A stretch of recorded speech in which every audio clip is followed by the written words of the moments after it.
It begins on a Monday morning that looks like every other Monday morning in western Colombia. The sun is already climbing over the Andes by 7:30. In Pereira, shopkeepers are rolling up metal shutters. In Cali, buses are pulling into terminals crowded with commuters. In the small town of San Jose del Palmar, tucked into the dense, humid folds of the Choco region, farmers are already out on the muddy roads that connect their homes to the rest of the country.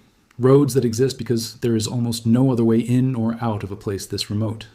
Choco is jungle and river and rain, one of the poorest corners of Colombia, a region so isolated that in many of its villages the only realistic way to reach the outside world is by boat or by small aircraft. Nobody in San Jose del Palmar, and nobody in the cities hundreds of kilometers away, has any reason to expect that this ordinary morning is about to become the day Colombia remembers for the rest of the century. At 7:34 in the morning, local time, the ground fails.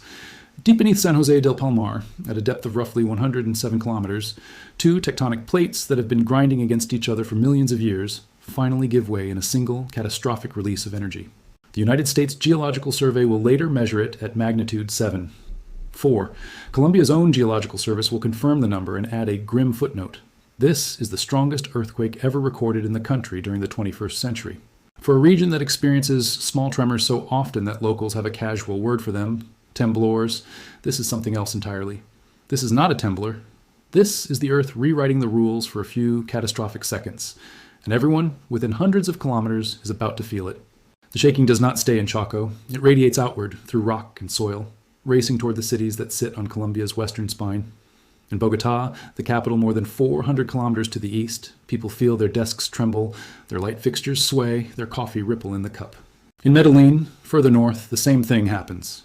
Neither city reports serious injuries, but for a moment, an entire nation understands that something enormous has just happened somewhere to the west. Across the border, the tremor reaches into Ecuador and Panama, faint by the time it arrives, but still strong enough to be felt, still strong enough to send a jolt of unease through people who have no idea yet what is happening closer to the epicenter. It is in the cities nearest the rupture that the true scale of what has happened becomes impossible to ignore. In Cali, Colombia's third largest city, a taxi driver working the hills above the city center will later describe watching plumes of dust rise across the skyline, one after another, in places where buildings had stood solid just seconds before. He has lived through tremors before. He has never felt anything like this. Across the city, walls crack and collapse. Roofs buckle and entire structures give way into rubble in the space of a few seconds. Search teams and ordinary civilians form human chains within minutes, passing broken concrete and twisted rebar, hand to hand down long lines of volunteers, working before the dust has even finished settling, because they know that every minute matters for anyone trapped beneath what used to be their home or their workplace. By the time officials begin compiling numbers, at least 20 buildings in Cali have crumbled entirely, and roughly 380 more have sustained damage severe enough to trap people inside. But it is Pereira, the capital of the Risaralda region, that absorbs the heaviest blow. Pereira sits closer to the epicenter than Cali, and the difference shows in the wreckage. The city's mayor will report that at least 15 buildings have collapsed outright, with people feared trapped in the debris of each one. Video captured in the chaotic minutes after the quake shows a building giving way in Bolivar Plaza, one of the city's central public spaces, swallowing bystanders in a sudden eruption of dust and falling concrete as people scatter and scream in every direction. Large sections of the roof at Pereira's airport come down as well, forcing the immediate suspension of all flights in and out of the city, cutting off one of the few fast routes into a region that will now desperately need outside help. As the day wears on, Pereira's death toll climbs faster than any other city's, eventually accounting for the single largest share of casualties in the entire disaster. In Manizales, a city famous across Colombia for its steep hillside streets and its striking neo-Gothic cathedral, the earthquake reaches into the city's most recognizable landmark and tears a piece of it away. Footage shared in the hours after the quake shows one of the cathedral's side towers breaking loose and coming down onto the street below, scattering stone and debris across a road that, moments earlier, had been full of ordinary morning traffic. Manizales mayor confirms that this is not an isolated incident. A dozen other buildings across the city have fully or partially collapsed as well. The cathedral tower becomes, almost instantly, the single image that comes to define the disaster for people watching from outside Colombia. A piece of 19th century architecture that had survived for well over 100 years, reduced to rubble in a matter of seconds. Quibdó, the capital of Choco and the largest city near the epicenter itself, is hit hard too, though its remoteness means that clear information from the city takes longer to reach the outside world than it does from Cali or Pereira. Farther south, in the Valle del Cauca region, Officials confirmed dozens of additional deaths, and the governor of the region reports that nearly 80% of the small town of El Cairo has been affected in some way, whether through structural damage, power outages, or displacement. Piece by piece, department by department, a picture assembles itself of a disaster that has reached far beyond any single city, touching more than 20 municipalities across the country by the time Interior Ministry officials finish their first full survey of the damage. The death toll, in the hours immediately after the quake, behaves the way death tolls in major disasters almost always do. It starts low and it rises, and it keeps rising as rescue teams reach places they could not reach before, as hospitals process bodies, as families report relatives who are still unaccounted for. The first confirmed numbers put the toll at around 40, concentrated in Pereira. Within hours, that number climbs past 100. By evening, Colombia's Association of Capital Cities places the confirmed death toll at 132, with 570 people reported injured, 60 of the deaths in Pereira alone. Officials are candid about what this number represents, a floor, not a ceiling. Search and rescue operations are still underway in multiple cities as the sun goes down on the day of the quake, and every official statement carries the same warning, that these figures are likely to rise as crews continue working through collapsed structures. The physical toll on the country's infrastructure is staggering in its own right, independent of the human cost. By the president's own accounting, more than 1,600 buildings have sustained damage across the affected region. Of those, 61 have collapsed completely. 18 hospitals, the very facilities the country needs most in this moment, have themselves been damaged. 52 schools show structural damage, 17 community centers, 18 roads, and 6 airports round out a list of destruction that will take the country months and likely years to fully repair. Colombia's Civil Aviation Authority moves quickly to suspend operations at the airports in Pereira, Manizales, Quibdó, Armenia, Cartago, and Buenaventura, grounding flights while engineers scramble to inspect runways and terminal buildings for structural safety, a decision that will complicate the flow of aid and personnel into the disaster zone for days to come. At the center of the response is a president barely a day into the job. Abelardo de la Espriella was inaugurated just 3 days before the earthquake struck, and he has not yet had time to appoint a director for UNGRD, the National Disaster Response Agency, that now finds itself managing the largest emergency Colombia has faced in a generation. Within hours of the quake, De La Espriella announces on social media that he has personally taken charge of the emergency response in San Jose del Palmar, the town closest to the epicenter, and pledges to travel to Pereira in person to stand with the people affected. He later shifts course, moving instead toward Bogotá to lead the response from UNGRD's main headquarters, establishing what he calls a unified command post from which he intends to personally direct relief efforts across Choco, the coffee-growing region, and every other affected area. He declares a national emergency, a formal step that unlocks funding and streamlines the bureaucratic process for getting resources into the hands of people who need them immediately. In public statements, he tells Colombians that no one will be left alone in this crisis, that the country's full determination stands behind the people digging through rubble and waiting for news of missing relatives. To understand why an earthquake of this magnitude was possible here at all, it helps to understand where Colombia sits on the map of the planet's most dangerous geology. The country's Pacific coast lies directly along the Ring of Fire, the horseshoe-shaped chain of fault lines and volcanic activity that wraps around the entire Pacific Ocean and produces the overwhelming majority of the world's earthquakes. Small tremors are a constant, almost background feature of life in this part of Colombia. But earthquakes above magnitude 6 are rare, and the history books make it clear why people take them so seriously when they arrive.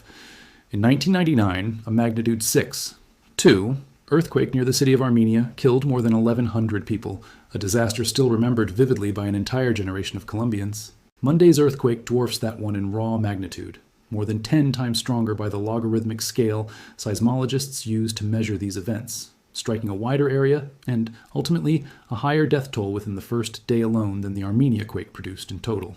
And the danger has not passed.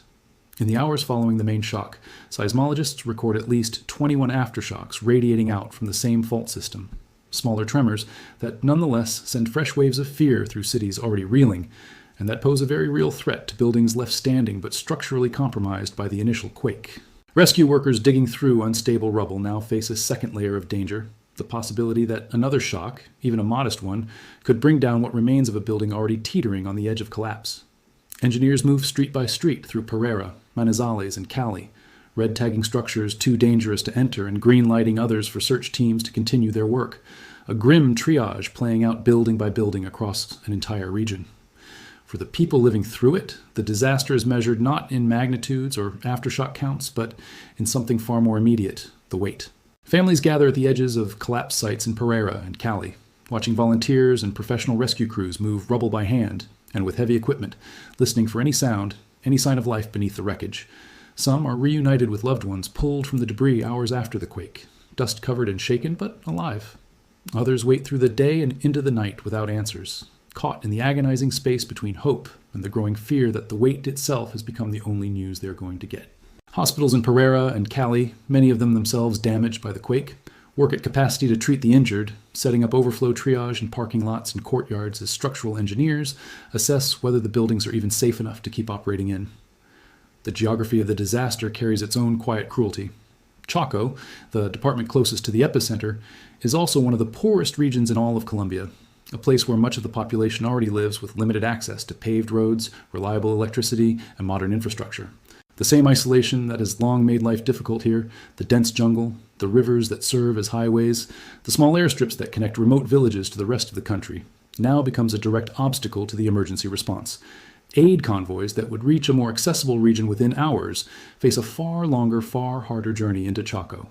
And officials openly acknowledge that assessing the full toll in some of the more remote communities near San Jose del Palmar may take days rather than hours, simply because reaching them is so difficult under normal circumstances, let alone in the aftermath of a magnitude 7.4 earthquake that has almost certainly damaged what little infrastructure existed there in the first place. As the first day gives way to night, the numbers keep shifting. Each new update from local officials, from the Association of Capital Cities, from hospital administrators, nudging the death toll higher.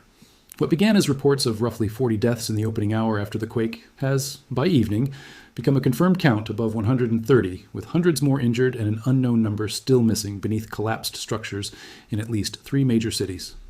Colombia's newly sworn-in government finds itself managing a crisis of historic scale before it has even had time to settle into office, a test of leadership and coordination that will likely define the opening chapter of this presidency, regardless of how it unfolds from here.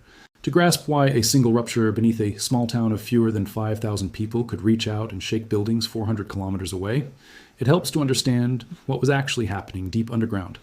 The Pacific coast of Colombia sits above the boundary where the Nazca Plate, a slab of oceanic crust, slides slowly beneath the South American continent in a process geologists call subduction. This grinding, centimeter by centimeter each year, builds up enormous stored energy along the boundary between the two plates, energy that has nowhere to go until, eventually, the rock can no longer hold. When it lets go, it does not release gently. It releases all at once, in a rupture that can span tens of kilometers along the fault and send seismic waves rippling outward in every direction, through solid rock, for hundreds of kilometers, weakening only gradually as they travel. A depth of 107 kilometers is considered an intermediate depth event, deep enough that the shaking at the surface, while still severe, was somewhat less violent than a shallow quake of the same magnitude would have produced directly above the rupture. Seismologists studying the region afterward will note that this depth likely spared San Jose del Palmar itself from even more catastrophic destruction, even as it allowed the shaking to travel unusually far and rattle cities that might otherwise have been considered a safe distance from any epicenter. In the immediate aftermath, international attention turns quickly toward Colombia. Neighboring governments in Ecuador and Panama, both of which felt the tremor themselves, issue statements of solidarity and offer to send support if needed, even as officials in Quito and Panama City confirm that damage on their own soil was minimal. Humanitarian organizations with existing operations in Colombia begin mobilizing search and rescue specialists, structural engineers, and medical teams toward the affected departments, though the same transportation bottlenecks slowing the domestic response, damaged roads, suspended airports, a region that was hard to reach even before the quake, complicate the arrival of outside help as well. International urban search and rescue protocols call for teams to move in what responders grimly refer to as the golden window, the first 72 hours after a major structural collapse, when the odds of finding survivors trapped in voids beneath rubble remain meaningfully high. Every hour that passes without additional heavy rescue equipment reaching Pereira and Cali narrows that window a little further, and officials on the ground are acutely aware of the clock running against them even as they coordinate a response spread across multiple cities simultaneously. Inside the collapsed buildings themselves, the work being done by rescue crews is slow, careful, and dangerous in ways that are easy to overlook from the outside. Concrete slabs that once formed floors and ceilings now rest at unpredictable angles atop one another, some held apart just enough by fallen furniture or structural beams to leave narrow voids where a person might have survived the initial collapse. Search teams use listening devices and trained dogs to detect signs of life beneath the debris, calling for total silence across an entire collapse site so that the faintest tapping or voice might be heard. Heavy machinery, cranes, and excavators is used only with extreme caution near any site where survivors might still be trapped, because the wrong movement of a single slab can bring down what remains of the structure entirely. In Pereira, where the largest share of casualties has been recorded, this work continues without pause through the afternoon and into the evening. Floodlit generators brought in to keep crews working after dark, because for anyone still alive beneath the wreckage, every hour without extraction is an hour closer to running out of water, or air, or time. The economic dimension of the disaster begins to take shape almost as quickly as the human one. Early estimates from officials point toward reconstruction costs that will run into the hundreds of millions of dollars once the full scope of damage across 1,600 buildings, 6 airports, dozens of roads, and dozens of schools and hospitals is tallied. For a national government barely a week old, this represents an immediate and enormous fiscal challenge, one that will likely require support not only from Colombia's own emergency reserves, but from international lenders, foreign governments, and humanitarian donors as well. The affected region, particularly Choco, was already among the most economically disadvantaged parts of the country before the earthquake, meaning that many of the homes and small businesses destroyed on Monday were uninsured, leaving families with little recourse beyond whatever government assistance and international aid eventually arrives. Local economies built around agriculture, small-scale trade, and tourism in cities like Manizales, known for its coffee region charm and its now damaged cathedral, face months, if not years, of disruption as roads are repaired, buildings are inspected or demolished, and the basic infrastructure of daily commerce slowly comes back online. The cathedral tower in Manizales, in particular, has become something more than a piece of damaged architecture in the hours since it fell. For generations of residents, the neo-Gothic structure has stood as a landmark visible from across the city, a fixed point on the skyline that appears in postcards and wedding photographs in the backdrop of countless ordinary days. Watching one of its towers crumble into the street in a matter of seconds has struck many residents as a kind of visible proof of just how serious this earthquake truly was. A piece of the city's identity reduced to rubble alongside the more anonymous residential and commercial buildings that collapsed around it. City officials have not yet said whether the tower can be rebuilt or what that process might cost. But preservationists and residents alike have already begun raising the question of restoration even as search teams continue working through the rest of the city's damage. Colombia's own disaster history offers grim context for what officials expect the coming weeks to look like. Beyond the 1999 Armenia earthquake, the country has weathered a series of smaller but still destructive seismic events over the past several decades, each one prompting updates to building codes, particularly in cities considered at elevated risk along the Pacific coast. Engineers who have studied Monday's disaster note that many of the buildings that collapsed were constructed before the most recent generation of seismic codes took effect, a pattern common in rapidly urbanized cities across Latin America, where informal or older construction often coexists alongside newer, better reinforced buildings. In the weeks ahead, structural engineers will likely conduct a systematic review, not just of the buildings that fell, but of the thousands still standing in an effort to identify which structures survived because of sound construction and which survived this time only through luck, ahead of whatever aftershocks or future seismic events may follow. For now, though, the story remains one of search and survival rather than analysis and rebuilding. Families continue to gather at the perimeter of collapsed sites across Pereira, Cali, and Manizales as the first day bleeds into the second, some clutching photographs of missing relatives to show rescue workers and journalists, hoping that someone, somewhere, might recognize a face and bring news. Local radio stations broadcast lists of the injured being treated at area hospitals, read aloud slowly enough for anxious relatives to catch a familiar name. Volunteers who are not part of official search and rescue units continue arriving at collapse sites throughout the region, offering water, food, and extra hands to crews who have been working since the earthquake struck. In a country still adjusting to a presidential transition that took place just days before the quake, the response effort has, so far, drawn people from across the political spectrum into the same makeshift command posts and rubble clearing lines, a rare moment of shared urgency cutting across whatever divisions existed before Monday morning. Journalists and camera crews arriving from Bogotá and from international outlets now line the edges of the largest collapse sites, documenting a disaster that, within hours, has already become the lead story on television networks and news sites well beyond Colombia's borders. For a country accustomed to being discussed abroad primarily in the context of its history of conflict or its coffee exports, the sudden global attention on a natural disaster brings its own strange weight, a spotlight that residents hope will translate into faster international aid and support, even as it means the most painful moments of their day. The collapsed homes, the waiting families, the recovered and the still missing, are now being broadcast to audiences around the world. Colombian officials, for their part, have made a point of thanking the international community for early offers of assistance while stressing that the country intends to lead its own recovery. A balance between accepting outside help and asserting national capability that governments facing major disasters must often strike in real time, under enormous pressure, with the cameras already rolling. There is also the quieter, slower aftermath to consider, the one that rarely makes it into the first day of headlines, but that shapes a region for years afterward. Displacement is already beginning. Families whose homes have been declared structurally unsound, even if not fully collapsed, are being moved into temporary shelters set up in schools, sports arenas, and community centers that were themselves spared serious damage.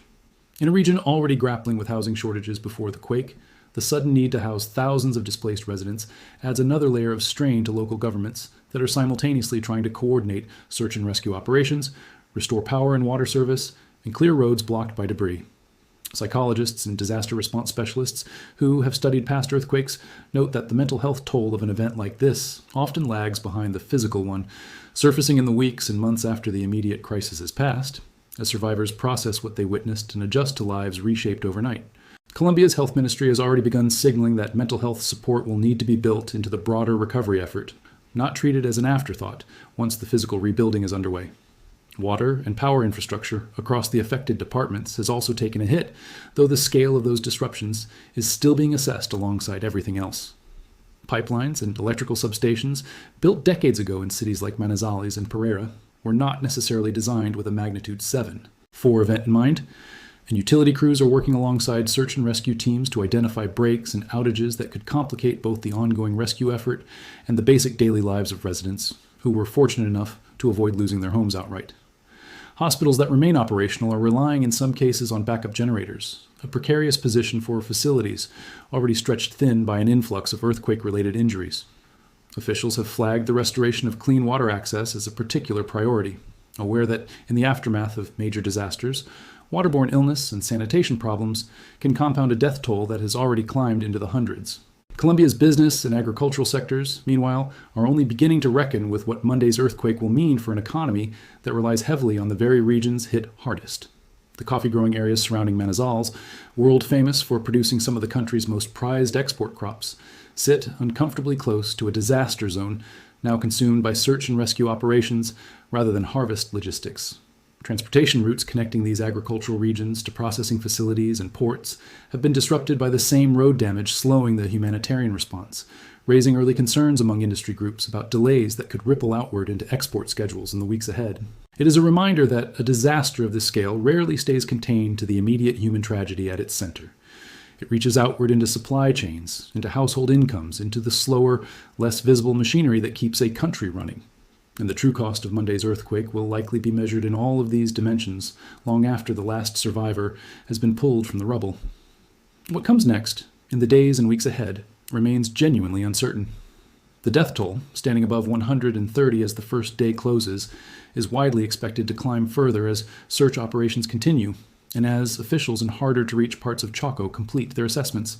The full accounting of the 1,600 damaged buildings, the 61 that have already collapsed, and the untold number still standing but structurally compromised, will take weeks to complete.